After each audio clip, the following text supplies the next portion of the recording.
We The heard this at lessons. Yeah. our conference, last week, that we're refined in the fire, right? Hmm. And James is like my favorite book of the Bible, and and it digs into like when we face trials of many kinds, right? When we have trials, Hmm. like that's an opportunity for us to grow.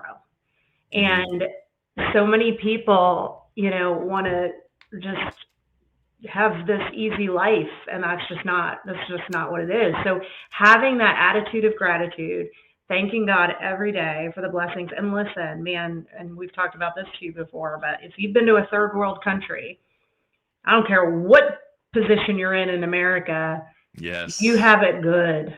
You have it Yeah. good. Yeah. And it's sometimes, we forget, we focus so much on the lack, on the scarcity. Hmm. And to start to train our brains, we've got to think about the good. In fact, I'm doing a little journal with my daughter right now. Shout out to my friend Melissa who put this journal together. Um, this journal is a gratitude journal for young kids. And if anybody wants a link to that, let me know because it's really good. But one of the things was like, what do I need to work on? And my Hmm. daughter, she sometimes she gets an upset stomach a lot. We're not quite sure why. She does get car sick, so that's a huge part of Hmm. it. But and she said, I'm gonna try and stop complaining about my stomach hurting. And I said, instead of just stop complaining, right? I like let's replace it. Like, Hmm. I'm thankful for food to eat. I'm thankful for, you know, a running bathroom, with Yeah. plumbing. And if Yeah. I need to Yeah. go, Indoor like, plumbing. Yeah. yeah, indoor plumbing. Like it's so if we start to replace those thoughts that we have that drive us negative and start to go, okay, but what am I grateful for? It Yeah. literally changes everything. So. Attitude of gratitude. No, I agree 100%. It puts your mind in the right place for the day, too. So that's one thing, too, just to kind of throw this out there. If you haven't had the opportunity to participate in a mission trip with your church or, a religious organization, I highly, highly recommend because it really puts things in perspective in a global, and you don't even have to go overseas. I mean, there's a lot of work being done, in the Appalachians, Eastern Kentucky and stuff like that, which that's, close to where we're at.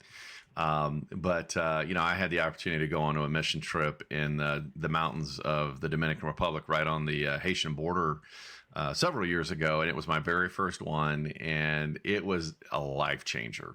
I mean, Mhm. I went in with, okay, what's it going to be like? Am I going to get, blah, blah, blah, mugged or whatever? And I walked out of there, felt like I was leaving family behind. I mean, and I was only there a week. I mean, it was just a really life shifting event, and that's something that I would challenge everybody to do because it does put things in perspective. So again, just to recap, identify those areas that are holding you back.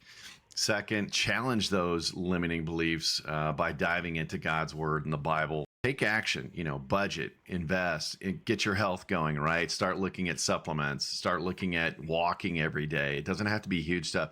Do 10 push ups, right? When your spare time, that's going to take literally 2 minutes.